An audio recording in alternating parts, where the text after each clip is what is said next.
Come and get started on a new mission, a new direction, a new intention. Welcome to 5.8G Alive at Connections 50 Plus.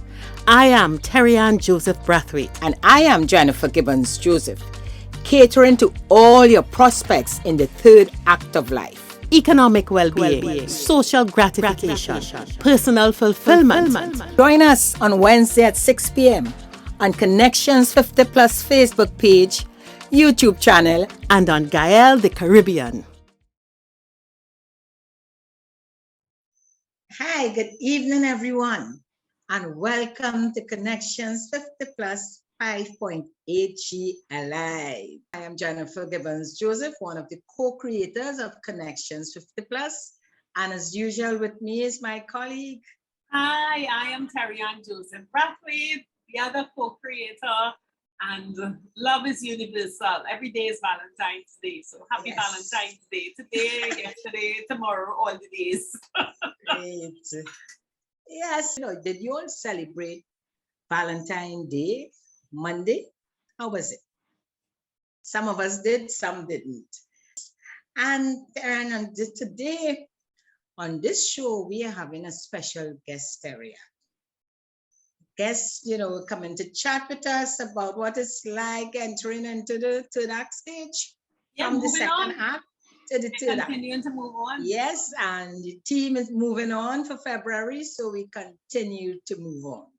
Yeah. So at this stage, let's introduce our guests. And let's get in tune and let's talk some more about moving on. Right. Good.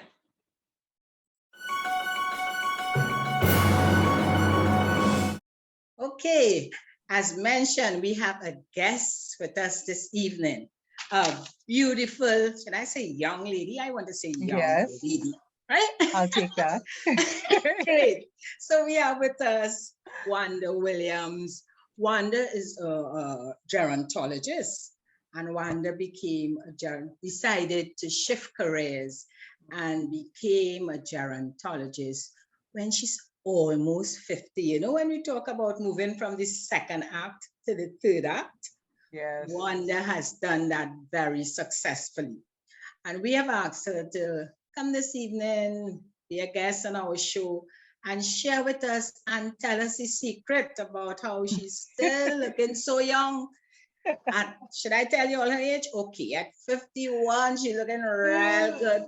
Happy with the change. So Wanda, tell us, how does this come about? How did you decide to change careers? Normally at that age, sometimes people say I'm too old or what I'm doing at this stage, changing careers. Right. Well, what made you make that decision? I don't know. I've always been somebody, I just never felt old. Like my age never really affected what I did. So Okay. when I was 43-ish, I just woke up one morning and thought, why didn't you ever do a degree? Because I hadn't done a degree. I just did up to my A levels. And then I went into working because I was like, I want to work. I want my own money. And my parents weren't, the type to say, well, you have to go to university. So I went to work and had a great working life. And then one day I was like, I'm happy with my job. I'm doing really good at my event coordinating. And I just got up and said, well, why you never did a degree? Why you don't just try and do a degree? And so I made a couple calls and I just drove up to University of the Southern Caribbean. And I told them I want to do psychology. And they said, okay, well, it starts next week, Monday. And this was probably Thursday. And the next Monday I was doing a degree. Because I had the flexibility within my job because I was self-employed. I could work and go to school.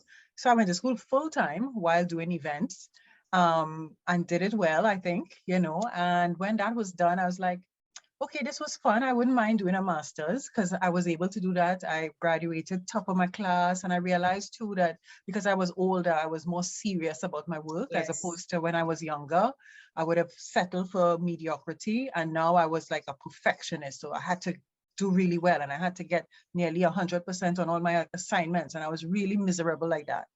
And decided I would do something else. And it took 2 years before I decided what to do for my master's. And then again, just decided, I don't want to go to the US because I don't feel like doing SATs and all those things to do your master's and anything that was any exam. So I thought I'd go to England because I'm accustomed to there. I lived there before for 2 years.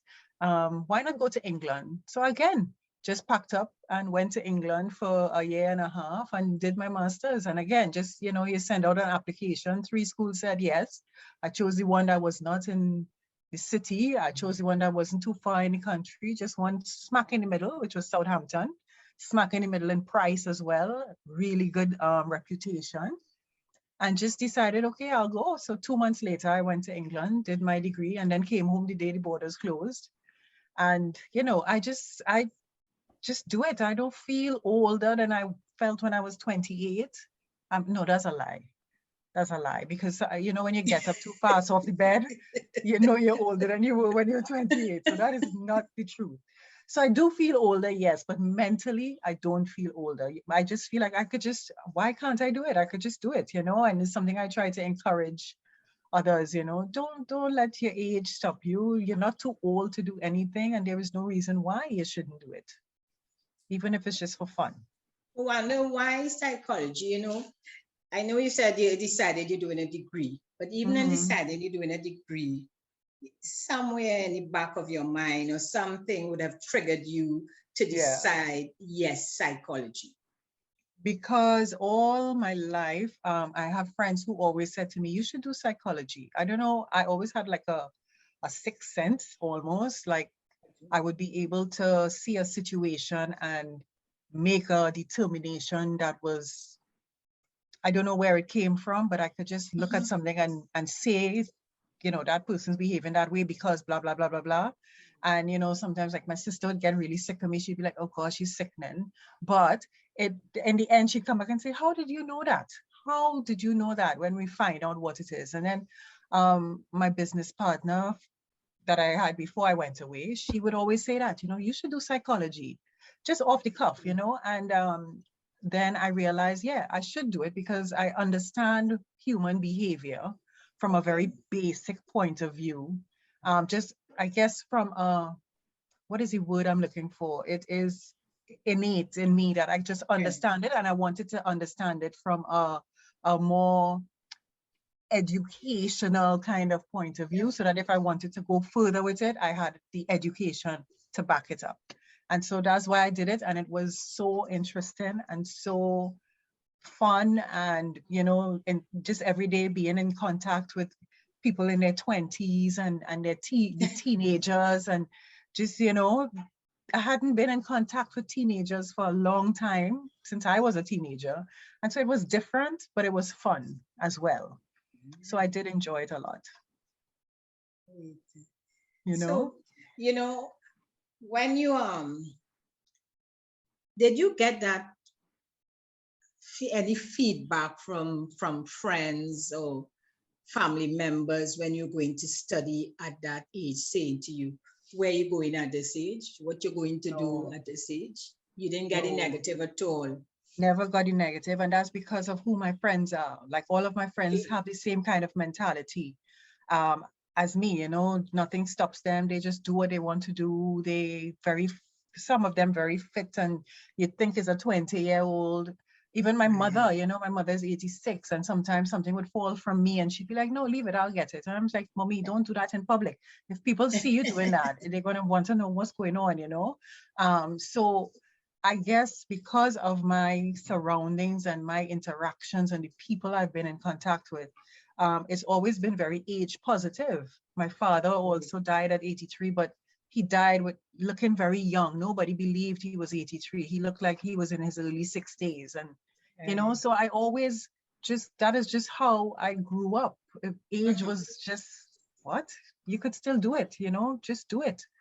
And then in doing gerontology, got to realize that the more your social networks and social circles are age positive and age encouraging, is the better that it makes it a better aging experience for you as an individual. So people who are told all the time, you know, you're too old for that, you're too old, you don't do that, why are you doing that?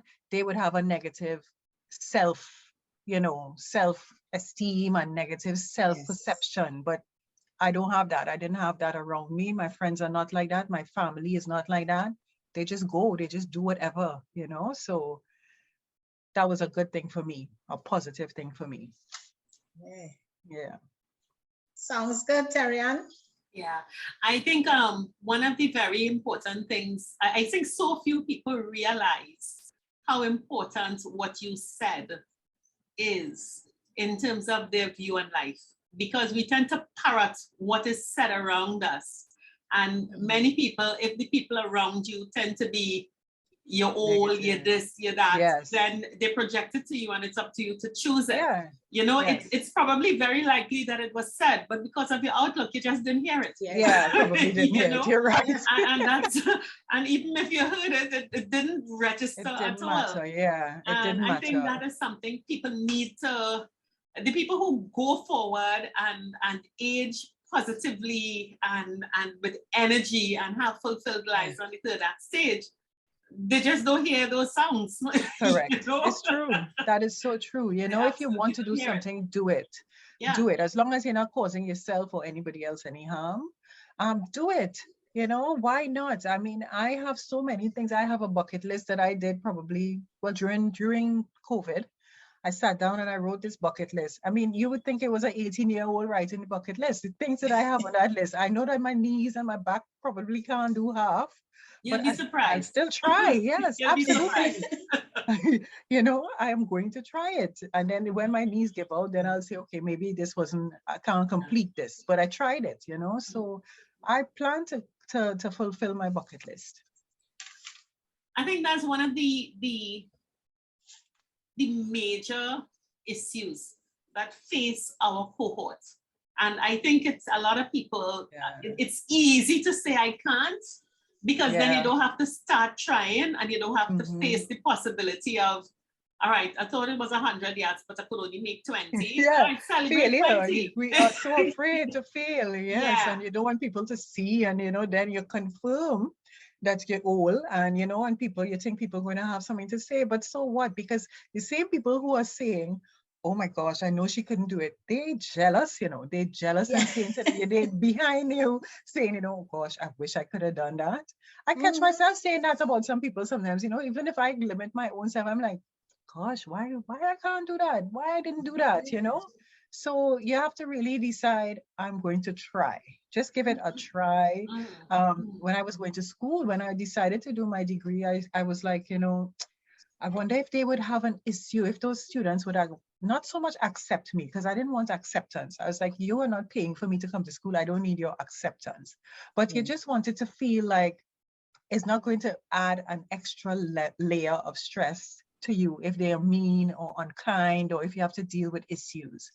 And one, they didn't believe me when I told them my age, because they were like, there is no way you are that age. And that was good. So that made my life a little easier. But I was very proud to tell them my age, because it's like, I want you to understand that people can do this at any age. And I will come here and I will get better marks than all of you all. And, you know, so they had a kind of, wow, she is not playing, but she is able to compete with us on our level. And, you know, we would laugh, we would talk, we would hang out. So, you know, we just have to find a way to do what we want to do and enjoy it while we're doing it, you know, and even in the midst of all the stress, because it was stress. What stress? And it is our culture found that when, and I hear you and I applaud you, it's really good. And I think, I believe that's why, and Terri-Ann and I, in terms of when we started this, you know, Connections 50 plus, really believe when you connected with people who think like you, it makes a difference. Yes. However, our culture, you know, many of us grew up with, when you reach a certain age, you just like, that's it, you know? And what we are trying to do here, or actually doing Connections, is changing that sort of mindset. Thinking and mindset. But of course, you still have that that fight back, because it's like, why they want us to do that? Look, I'm tired, I finished work, you know, etc. I have found that connecting or getting those in like your age group, very early 50s, who now coming on the third act stage, to be part of it, because they feel too that, hey, I ain't ready yet. What would you, what do you think about that? That the reason why they're not openly or eagerly jumping on? Well, because we have, so there's something called ageism. And I think that that is what it is. It is ageism. And there are two types, which would be the self-directed. And then we have what society projects onto us, right? So as a result of what society projects onto us, we then internalize that and then we self-direct it to ourselves. So I think those two things are why people respond the way that they do. So when society constantly says to you, you're old and at a certain age, you are no longer useful, you are no longer valuable, you're no longer contributing anything, you have to retire at this age, even if you're not ready and you feel you could go another 10 years, that is an issue. The other thing is, where ageism is something that gets ingrained in us from young, from childhood. It's something in the culture, it's the way that we speak, it's the things we see on the television, it's social media, how we refer to older people. So you find that from a young age, we are afraid of getting older. And we start at a certain point, start to backpedal, because you see it. You know, on my 40th birthday, I realized between my 39th and 40th birthday, the same day, my eyesight just went. I was like, what is this? So you start to see that things start happening and you start to backpedal because you're like, I don't want, no, what is happening? So I think that that is why at this age, the 50, where they say you reach to that threshold and then you start going down, because we make a big deal about the 50th birthday, but the 50th birthday is great. You made it to that milestone, but then people start feeling like it's now a downhill kind of journey. I think that is why you find so many people start backpedaling and lying about their age and denying, and you know, and they're fighting, they're putting on every cream they could find, and you know, dressing in ways that they really shouldn't dress in, and all those things. So you find that ageism plays such an important role in why we respond the way that we do, and that is what we need to really address. So I have made a decision that I will do that by doing different lectures and seminars and stuff like that, just so that people understand it exists and we need to be aware of it and how we internalize it. What if I ask a question and I would want to push back on that a bit, and probably a bit controversial. I would say that ageism exists because a lot of our cohort don't set good examples for people to want to aspire to be anything like us. And if you are in your 50s and you look at some 60, 70-year-old, there is nothing that attracts you to it. So you have no choice but to try to avoid, you know? But you see, but that is because we put everybody in the same, we look at them as one homogeneous group where you see everybody as the same. So like I asked when I did a lecture the other day, I said, when I say the word elderly, what is the first picture before you have time to filter it and all these things? What is the first picture that comes into your mind? And this was a group of doctors I was talking to, and they said frail, dependent. So all those things that you say we see when we look at older people is what they saw. And I said, you see, that is the thing with the word, using that word elderly. If I say to you, an older person is outside, you don't know what that older person is. It could be a 59-year-old, it could be a 60-year-old, it could be a 90-year-old. But when I use the word elderly, your mind automatically goes to 90-year-old bent over and frail, right? So that is what I mean by ageism. Because we have these pictures in our mind of older people, we start to see all of them as the same. I have an 86-year-old mother who walks still on mornings. I don't get up out of my bed to walk. My mother does it. Who is quite fit, even though she has pains and aches and all those things.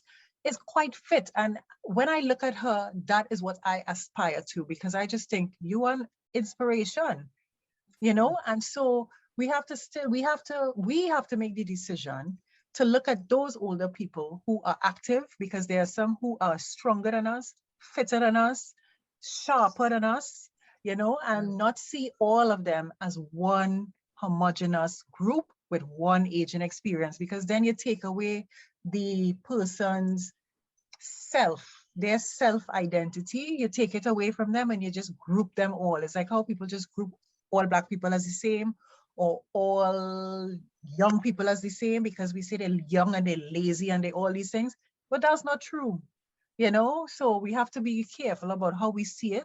And then you find an older person that you think is active and healthy and all those things, and use that as your role model, you know? Yeah. But I think, go ahead.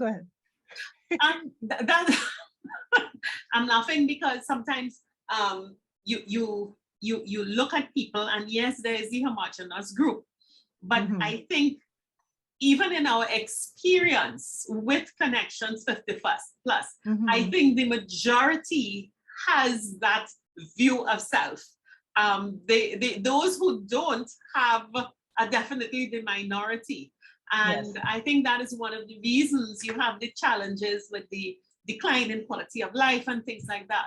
Yeah. But as a gerontologist, how do you see that issue? And what is your professional view for trying to address it? I won't say fix, but address. Yeah. Well, with ageism, there are three suggestions or recommendations that the WHO have put forward for trying to fix it. There's one that I always said even before I read their report, and that is intergenerational relationships. Because when different generations hang out together, just like if Black people, white people, Indian people, Chinese people, if we all hang out together, we get to learn things about each other that we didn't know. And so the stereotypes that we have about each other start to disappear, and you realize that as a group, we are not all the same. There are individuals who are awful and individuals who are lovely. So that is the main thing. So as we have to start encouraging the intergenerational relationships from 4, 5, whatever, through to university, through to young adult, grandparents, everybody need to mix together so that they learn from each other. In the workplace, that should be part of the policies of the workplace, that there should be different generations working together on different projects. So it encourages sharing and it encourages benefits between the two. Another thing is, when we're doing research and stuff, we need to include older people. So we have older people as service users. Let's look at the health system, for instance. You have a health system where older people are the ones who use the health system the most, right? Because as we get older and we get closer to the end of our life, we will need more health interventions. Yet when you're doing research, they don't include older people. So they don't include older people in things like research on STDs, yet a ton of older people get STDs. And that is because they don't think that they could get it, because you don't include them in the research. And so when you write a report, they are not represented. And so they think, well, that doesn't apply to us, right? So drugs, drug interactions, drug prescriptions, all those things, they don't include them. And then the other thing is policies that institutions have, because institutions have these systematic cultural ways of perpetuating ageism that are so deeply ingrained. It's become their normal way of operating. And so you go to work at these places, you see things and you're like, but this can't be right. But you just fall in, because how you as an individual will change that. So it means that the governments and the persons in power need to have policies and initiatives in place that address ageism. But those initiatives and policies need to be monitored and they need to be enforced when people don't follow them. So there must be laws, like how you can't discriminate against somebody for other things. This needs to be part of that conversation in the same way. And that is the only way. It has to be a 3-part whole collaborative kind of effort. And then culturally, families from the individuals from a young age, we need to be just encouraging them and teaching them kindness and teaching them, just respect as well. The fact that people are now going around injuring older people is just ridiculous. The respect has been worn away from our society and society as a whole globally. Wanda, as you speak there, I am thinking, because I am ruling out, and I hear you, and I'm not disagreeing at all about the three-part, and especially where you talk about implementing, the government coming in, implementing policies, etc. But in our cohort as it is, we should look at the aspect of what we can do as individuals, as again, because waiting on policies, etc. That's absolutely not working. Yeah, so absolutely. I would think within our own families, and encourage, you see, that respect, and Terri-Ann, we speak about it all the time. How we treat with our parents would determine how our children treat with the elders. Yes, and with you, right? When you get older. And with you. So we have to start about that. The respect have to be on both sides. Yes. Right? Yeah. We need to look at that. And as what we tend to do also, I have found, is that, you see, the judgment. Yeah. So I may find you, Wanda, looking really good at your age, dressing however you want to dress. I am not, whatever make you feel comfortable and look good. But we tend to judge very quickly. And I might say, why would Terri-Ann wear that at her age? Or why, I have been told, I always say, I am one about color. I could put my hair in any color and I'm comfortable. Absolutely. And depending on the color at the time, you would find I would get a comment from friends. I'm talking about, Jenifer, it's time that you leave your hair alone and things like that. So I'm saying we have to start that to set that tone, set examples like what Terri-Ann said, and let people respect us and don't feel, I mean, some of us, let me put it this way, real old before your time. Yes, I agree. No, I agree with that. I'm not saying to say you're old before I totally agree with that. I totally agree with that. Yes. But I just don't want us to group people as one big group, Right. That is the only thing. But it's that individual. We're not grouping it and big because we're dealing with 50 plus. Yeah. So we are dealing with the 5.8 G and we understand the difference. What we keep pushing and continue to push is that this is how you want to be. This is how you choose to be. And it is not that you're not too old to be anything. Yeah. It's about being in good health. It's about your mindset. Aging well and healthy. We set that tone, because let me tell you, the policy makers may be in that category where they also feel when you reach a certain age, that's it. Huh? So unless we set that tone as individuals, we start with the families, and supporting each other. So and so if you have a friend who you find is they fall into the side, they're not taking care of themselves, they seem to be losing interest in the things that you still have interest in. I mean, you're not going to bully them into doing what you want to do, but the thing is really encouraging or just inviting. I know COVID has made it difficult for people to do things together, but you have Zoom, you have so many things you could do online, that you could still connect. And encourage. The thing about it, and what the point I wanted to drive at in this discussion is that everything is there. Everything is there. Yeah. And but some people need more encouragement. I have come to realize. I would want to say, and again, I'm speaking to you again as a gerontologist. Yeah. This cohort, and we've been at this almost 3 years. And you hear people talking about the generations that are of concern now, millennials, ZX, whatever it is. Well, maybe who has gone through. Yeah. Because they are now there. But one of the things that you find with every demographic cohort, whether it is women's rights, whether it is Black rights, whether it is the Native peoples, whether it is LGBTQ, you have people who advocate for themselves. And I wonder sometimes when you have everything there, the unwillingness to participate, because as Jenifer says, I passed that.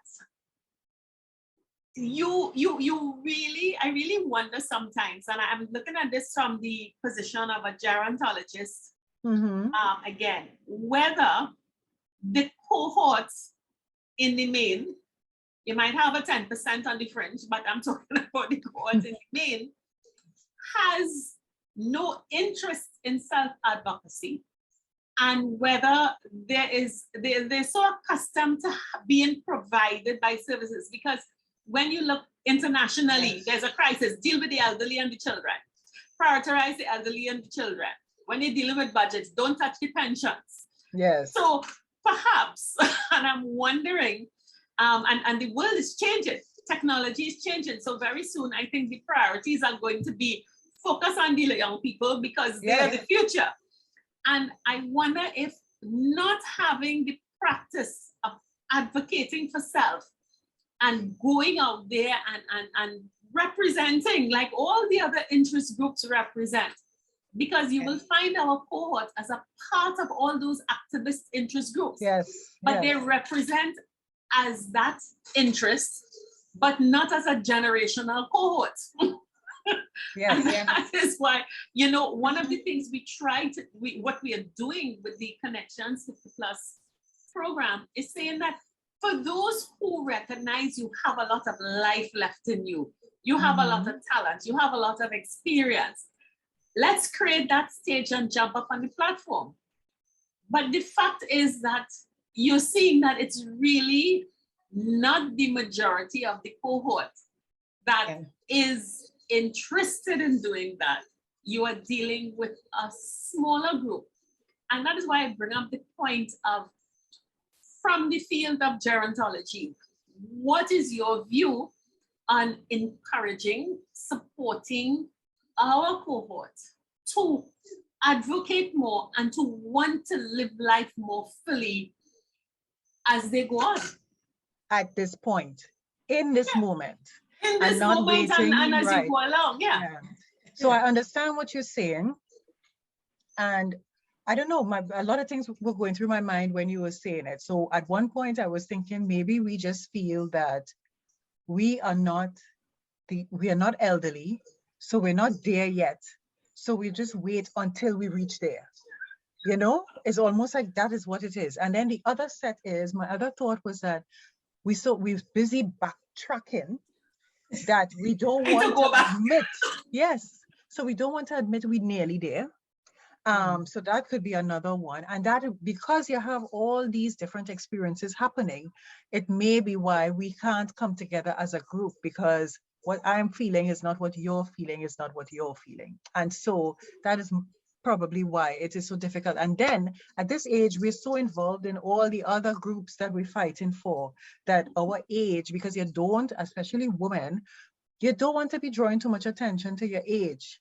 So you're doing all these other things. You will fight for this one, you will fight for that one, you'll fight for all kind of rights, but don't ask me my age. Why you need to know my age? Am I not doing the work? So, you know, that is my opinion, and that is not so much my gerontological opinion, but trying to understand human nature and how we think, especially as women. And then we're busy doing a lot of things, because at this age too, you're not yet seen as elderly when you think about it.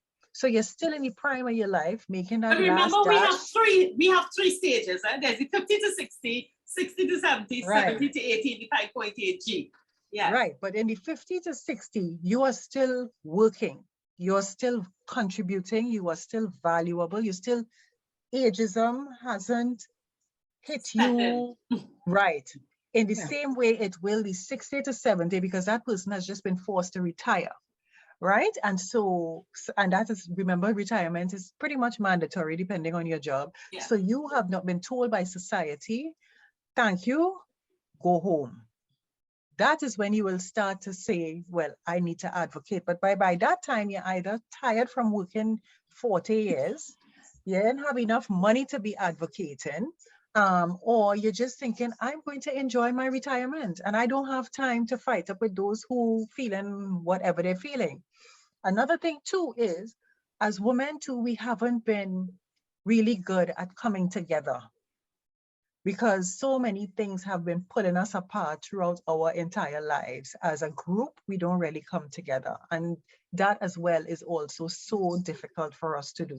So I think all of those things kind of contribute. But what we need to do is, I think that this kind of platform is so important, because it will continue to build and continue to build and continue to build. And the more you build, the more one will help one. So it is really using these platforms to encourage people to help another one, right? And setting out how we're going to help, you know? So this year we're focusing on whatever, next year we'll focus on whatever, but every year it must be that we bring more people in, and encourage and support and realize that there is a community of women doing this. Because as well, you have the idea in your brain and you have the awareness and that mindfulness that this is an issue. But for the average person, single person who has that awareness, they don't have your platform. They may not have friends who feel the same way. So they're just thinking, well, I have this thought, but what do I do with it? If they're not savvy on the computer and brave enough to talk the way you all talk and stuff, you know, all these things would contribute to why they may not. So I think it is, you know, using your platform. I think one of the things that strikes me, and one of the issues too, looking at the 50 to 60, and then you have to go in and we split it 50 to 55 and 55 to 60. Right. The 60 is inevitable. It is going to come. As the sun rises and sets, it is going to come. There's no getting away from it. Yeah. And it's not necessarily female, it is equally male and female. But what needs, I think my question would be, what needs to be done to cause 55 to 60s especially to, last week we had a program in terms of the steps to getting on your journey, that reality check, that notwithstanding the perception that you see over yonder across the decade threshold, you're going to get there. So if you're going to get there, you can't return. How do you best prepare yourself to change that reality and that stereotype that you see? Jenifer, well, it can't start at 55. It can't start at 55. We have to start our discussion at 20. So the minute you start working, you know, that is the only way. I'm saying that we're dealing with those who are there. Yeah, well, those who are there, we're dealing with those who are there. The thing is, I don't know if we could have an impact at this point in time, because I think that mindset has already been built into you as you were coming up, right? As you were coming through the years. So you're already at 55 and you're 5 years away from retirement, 5 years away from, you can't backtrack, as you're saying. It is coming, it is going to hit you.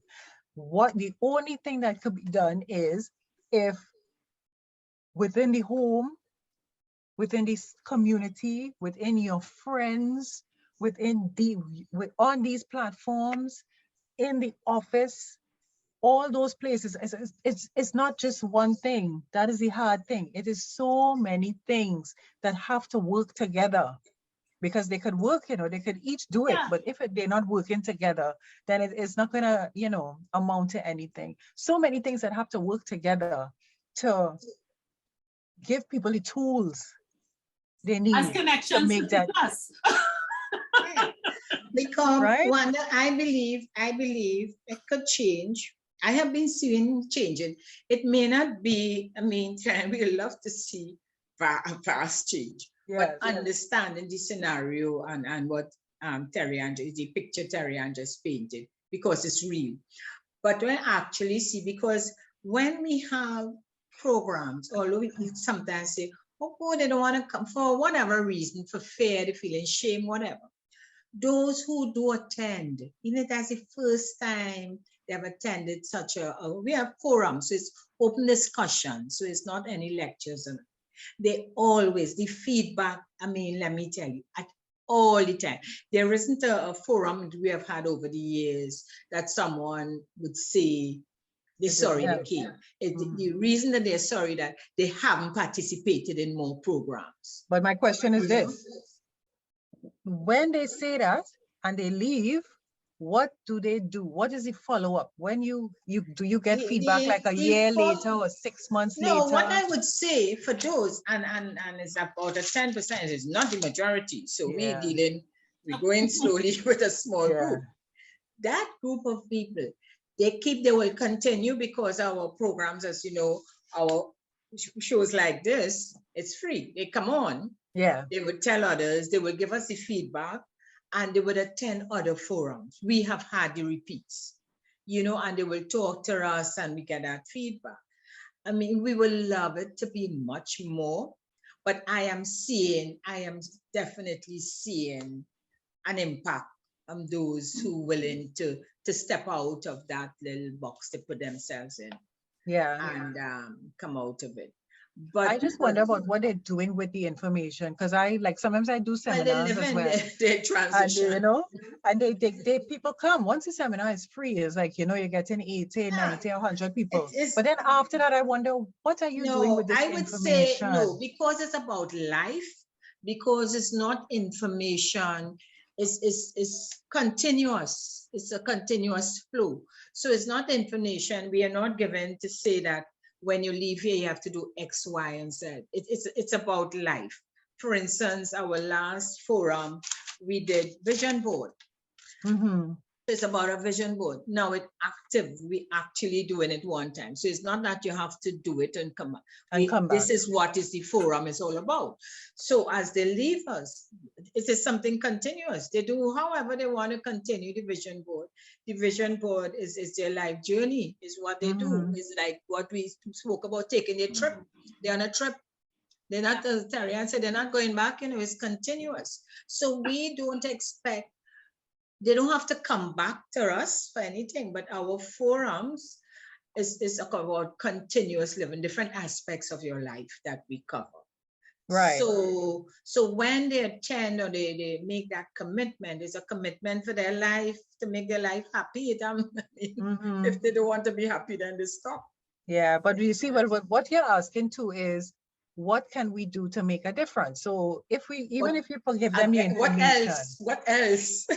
But that's what I can't seem to figure out how else that's something I have to sit down and think about, you know, apart from saying all those different aspects have to come together and work together. So things have to be done at the office, because people have to understand too, you have to put things in place that don't give you anxiety about retiring.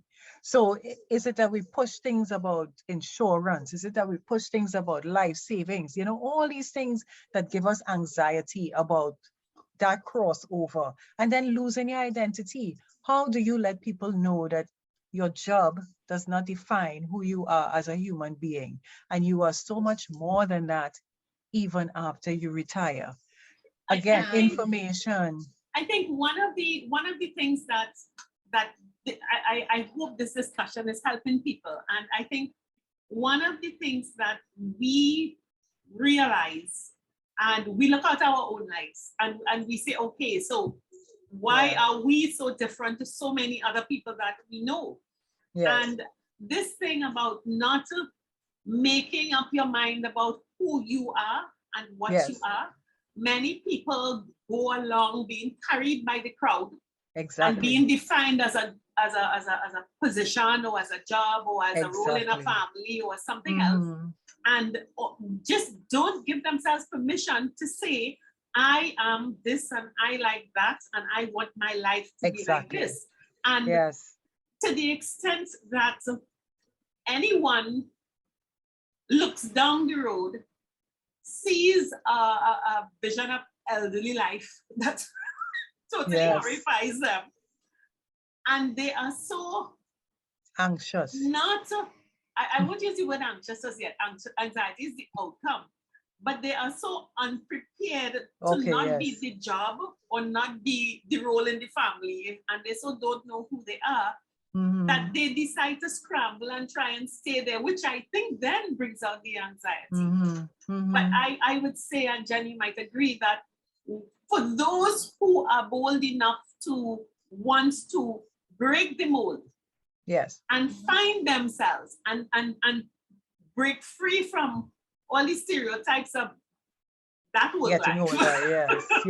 You know, they've got to come on board and start to create for self, because we say we are building this stage. There is no stage for anybody to do anything on. So we're literally doing it on our own. And I don't know that there are many opportunities for our cohort to recreate a life in our own image and likeness and desires, because what we have lived before may have been prescribed. So I think it's really those who, you have to have a lot of gumption, first of all. Jenifer, would you describe us as having gumption? My thing is, I mean, simply, you know, we are creating a stage that hasn't been there before. There are no role models to this new agent, new type of agent in down on our side, because you would know, being overseas, it's completely different in terms of how they think. So we are setting this pace for people to follow, and I believe some would look at the Connections team as like what they're playing or what they think it is, or they could do that, but I can't, and these things. But I have that faith. I am seeing, I think we have covered, Wanda, if I may say so. At Connections, we have a lot of professionals like yourself coming on and chatting over the last 3 years. We have covered, we have, I mean, in addition to this, you know, we have our programs on the other side that would do the education part. And we do, you know, we have assessments, they're all different things. But you see that mindset, that changing, that decision to yes, and the belief that if I do this, if I join movement, whether it's the Connection movement or any other movement that taking them to a level that they just don't see themselves chipping away, chipping down, that is it. Having fun. That is it. You just said it. They don't see themselves. And if you don't see yourself, somebody has to show you. So that is what your job is. Yeah. And that is what your job is. It could be a bit difficult as Terri-Ann may get focusing on the 10%. I still am. I'm more open to the broader side, and I would tell them, okay, I will still you know, I wouldn't give up. Yeah, no, you can't give up. And that's you know why too. Together we handle most people. We do. I think, and Wanda, what is great with Terri-Ann and I, and is that we are the difference. So Terri-Ann just got to 60, what she's keep posting about. I am a pensioner. And I gonna be 70 in the next few months. So when you check it out, I could say, well, okay, I passed that. And I know what I don't want to be like. I'm so sure. You know, as long as I can maintain good health, even if I don't maintain, listen to me, I think push me and have me, I still enjoy my life, you know? So the image that I mean, I'm living how I want to live. Let me put But Jenifer, why is it, no, you think it's my show now, but why is it you think that you are the way you are? What made you, because that's the thing, you see, life course, it plays a big role, who you've been around, your environment. And you said it in your thing, because you know my mom just celebrated her 100. Correct. And if you talk to her, she could keep talking to you all night. She would love to be here interviewing. So my example in front of me, family, I'm the youngest in the set of the girls. none of my sisters I will look up to and say they live in an old life. Exactly. You understand? So Exactly. I don't know it, as you said. I know about active and lively and dressing and having fun and doing these things. Correct. And you know, another thing too that Yeah. contributes to it is education. So people who are Yeah. less educated tend to be more prone to negative self-image, because when you're more educated, you probably would have gotten a better job, you probably would have made a little bit more money, and so you find that you feel as if you've got more respect throughout But your you life, know, and as a result of that, you have a more positive self-image. I guess friends too. So in addition to that, but I would say even if you haven't reached certain level of education, but education, of course, you could determine it in different ways. All right. Yes, yeah, I don't mean, it So doesn't mean a yeah, degree, yeah. it just So means that's it. you But know, well, I you would had a good say job. I have been fortunate, and I say it all the time, to have the people who are attracted to me, my friends, or who I'm attracted to, very similar. So we don't have, I mean, working with Terri-Ann is a dream. We don't have any problem because Exactly. both of us want to live Exactly. life happy going along. Exactly. She And you reached have the 60, she same, yeah, happy. you have the I reach same 70, I goals. happy. And we don't feel that there's an age gap that you know, I'm too old or no. So I think, and you said it earlier too, who you associate with Yes. makes a difference. And I would say, if you want your life, if you see your life down the road as being happy and not complaining about the aches and pain and trying Yeah.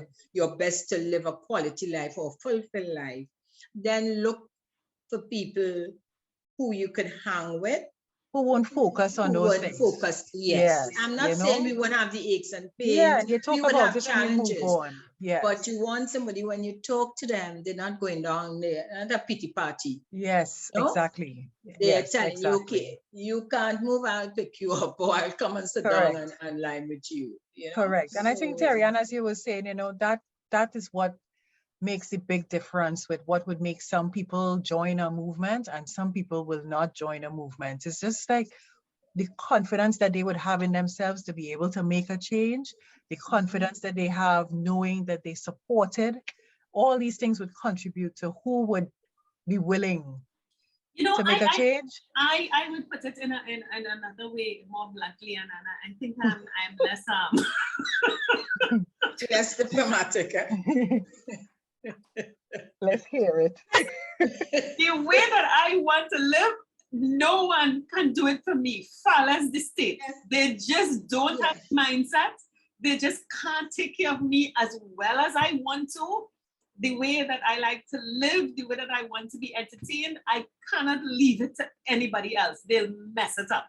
So I have no choice but to create it for myself. Yes, but you have that option. Some people grew up and their life course didn't give them that option. And I, you know, my thing is wherever you are, even if you are, it's not about economy, it's not about economics, it's not about those things, because there are people who are in the depths of misery and are not completely happy. But I really do believe, and I like the discussion, because a lot of our cohorts, and I'm saying a lot of them, when they get to this stage, yes, they are out of work and they're handed the pension. And even when you talk to the advisors, they say, well, you know, get prepared. You could live on, is it Jenifer? 50% of your previous, I mean, they immediately cut. Yes. Yes. So what is missing from my life? You get scared. You get scared immediately. No, so, you know, you ask the question. So what is the 50% that gone? All right, I wasn't spending so much money on work clothes. I wasn't eating differently. So what are you expecting to be removed from my life that I now need 50% less? And even if I earn 50% less because I'm now a pensioner, isn't that my life is about things or experiences or quality? So my thing is that how I want to live, how I want to feel, what kind of experience I want to have. I don't think the state has the capacity to provide it for me. So I have to get in there and create it myself. And so to the extent that there's nothing structured there, if I go into the pension run, I hope nobody out there vexed with me now. Eh? You all understand. That's okay. If I go into the pension run, I am going to have at my reduced salary the same quality experiences. So I might not go out to dinner. I might learn to cook and have grand dinners at home. And so it will be cheaper. I might not be able to travel as far or as frequently, but I will go far less frequently, or I'll go near more frequently, or I'll jump in my car or on the free PTSD bus or on the free Tobago ferry and go exploring. And if I am concerned about my safety, I will find friends. If I don't have friends, there are tour groups, there are people who organize things, but you just have to have the courage of your conviction of wanting to be in control of the type of life you live. And I think that is where the minority group is, because yes, I am not going a minority. To be elder at 60 or 70 or 80 or 90, probably 98, I might start being an elder. You know, but Terri-Ann, Wanda said it. I tend to believe, though, that if you don't have that exposure to what that life looks like, you wouldn't even know. You wouldn't know what we are offering. What we are offering here at Connections is that experience. For those who don't know it, the experience. So when they experience it, they say, "Oh, that is what it's all about." But it's to get them to experience. Because when you listen to some people give their stories, man, and they swear things are so bad, and I'm listening and I'm saying, everything that they complain about, shut down life because of COVID. You know, they stop living because of COVID. You can't do this. Only thing is, and I say it all the time, it is not about money. It is about how you think and how you see yourself. And that is that change in mindset for the older folks. It is a lifelong, but so we need to stop using the word elderly first of all. I say older. Remember, I said we say 5.8 year. We don't even say older. We clearly put us in a stage, a 5.8 year stage. Right? But it is a life. It is a life course. It is and your life course determines what your end will be. It usually does, unless we have a program like this that could help people change their way of thinking, but not just change. You have to change your way of thinking and then give them support tools and support everything to carry on. Which is what I would say we provide. And my background, Wanda, is sales, so I understand. It doesn't happen overnight. You have to have patience and you have to have numbers. Yes, and endurance. You have to endure. And I apply the same thing. It's not easy because, as I said, we are chatting here. This is a nice program. We offer things. They just listen and paying for it. That's great. But when it comes to sitting to really make an impact, you have to pay for a program. We have to bring in professionals. So it's a constant, but we enjoy it. We enjoy it. We love having guests like yourself come on and share. I think, if we are not making a dent on some people, our guests who come and make that, we get great feedback. We get great feedback. And it's constant. We know there's no quick fix, There's no quick fix. Absolutely. But as we age too, as we go on to the different stages, we're going to help and bring along people. I deal with the universe of one at a time. So and make a difference however you feel right, Terri-Ann. You just do it however. One at a time. Come on board. Because it's looking down the road. If you are not proactive about creating that future for you, you're going to land in the future that's there. And for the 5.8G, it's not, to me, an attractive place. It needs some sprucing up. It And does. that's what we're doing. It does. And that's why we have to attack the ageism, because we have to get the people to see themselves differently even from a younger age. And then I just keep ponging at it, because that is the only way. But just remember, the life course plays a really important part in it. And it is why, you know, some people will do whatever. They will live like you. And then some people will not. They would live the totally opposite to yours, and you just can't understand it. You're like, why wouldn't you? There's nothing physically wrong with you. You could do what I do. Why can't you? Mentally. It's not physical. No, it is mental. Yeah, it is not financial. It is mental, and this is what they've been programmed to for their lives. And so it's going to take a lot of unprogramming or deprogramming, or whatever the right word is, to get them out of that mindset and into seeing the possibilities of growing older, and growing older well and healthy and active, and, you know, and happy. Still, I want to add before we close, Wanda. Sure. Men. Now, our program is not just for women. It's not about men. But our men, the culture is not very easy. So every time we chat here, and especially now it's 3 women, we do have a lot of men coming as guests too. But I just want to remind men that whatever we say here applies to you men. Absolutely. To also come on board and make the difference. And because many men, let me tell you, I don't know, you talk about women, but men have to pong you all here. But many of you all, when you reach that age, you're like, all you're doing is sitting down on a bench and either drinking or smoking or hanging. Reading the newspaper. Yes. So you know, we're changing that. We want everybody to be, you know, to live a fulfilled life. Yeah, especially with all these chronic things, you know. Yeah. We need both men and women together, you know, as we move forward. So we're moving on together. You have some men doing that, and you have some women forcing the men to just look back and try and get some more vibrant because what they see is they don't like. So you know, I'm not commenting on that, right? No, I'm not going to cause any more controversy there. So what is I'm the back of this.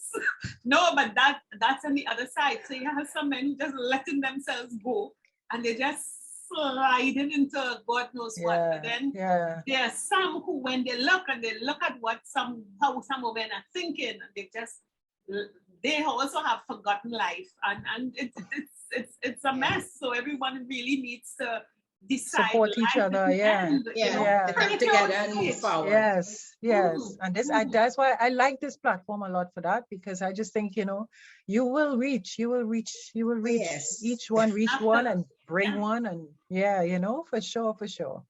But it just constantly keeps saying it over and over, and then you have to really figure out, given these steps, because sometimes I think somebody might say to me, you know, why you don't do so and so, and they just say it off the cuff, and you're like, well, you're accustomed to doing that, but I am not accustomed to doing that. How do you suggest even if you just tell me how to start? So give me 3 steps to start. Let me say this before, if they go back on our YouTube for the last 3 years, I think we have given steps in all aspects of life. In addition to, we do have programs. Hello, those who are willing are coming on board. The rest of them? We do have forums and workshops. Anyway, we need to reinforce. We need to keep reinforcing. We really just have 2 minutes. Yes. Okay. So reinforcing, for sure, and supporting. We have to continue reinforcing. And for those who are willing. For those who are willing. Yes. But and those who don't even know that they're willing as yet. Yeah, and just want to, you know, come forward. Yes. That's a lasso and tie them. Anyway, it's a fun stage to be at. It's a happy stage when you accept that, yes, this is where you are. And you look back, and I'm always saying I am very grateful for life and what life is offered. Thank you so much for having me and inviting me. It was great. Thank you. Good. And all the best. I always enjoy, talking, and I feel, Wanda, that you representing the early 50s. Come Just on do board. it. Just do it.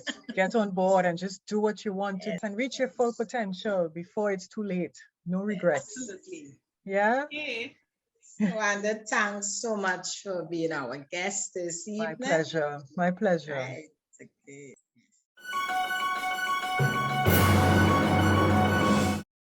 Well, Terri-Ann, that was a beautiful conversation about, changing mindset, moving on, That's what it is. talking about ageism, and how important it is for us to accept where we are, accept the age, and not feel you're too old to make a decision. And Terri-Ann, you have been saying this over and over and over. It's not about age. I don't think what do you want? You feel you're too old. I think people just feel it, don't have energy, and are too old is a euphemism for it. It's just, if you want to create something to replace what was, then put energy into it. Terri-Ann, just quickly before we close, I would like to close with this question to our audience. And this came about, I had my granddaughter with me this week, and she said, "Granny, you have wrinkles." I said, "Where are you seeing the wrinkles?" She said, "All of your eyes," And I said, "Well, that's what you get from, growing old."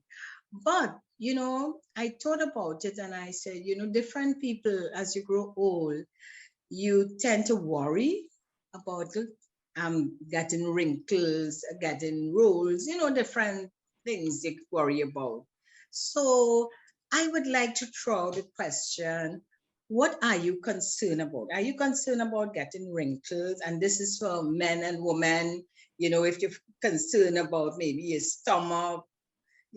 I look at my hands too, and I say, but my hands suddenly start to look a little wrinkled also. I never noticed it before. What are you concerned about? Please tell us about you. Moving on, what are you concerned about? Are you concerned about getting wrinkles? And Jenifer, note another name for wrinkles is laugh lines. I'm going to have a lot of those. I won't have wrinkles. I will have a lot of laugh lines. I believe, I am almost sure my wrinkles is laugh lines. Okay.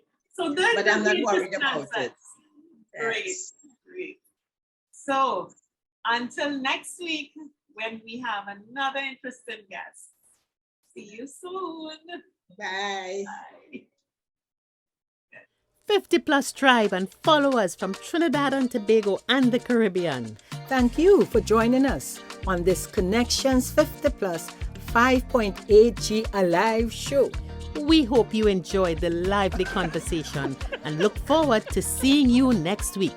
Don't forget to like our Facebook page and subscribe to our YouTube channel. We really love getting your feedback. Bye for now.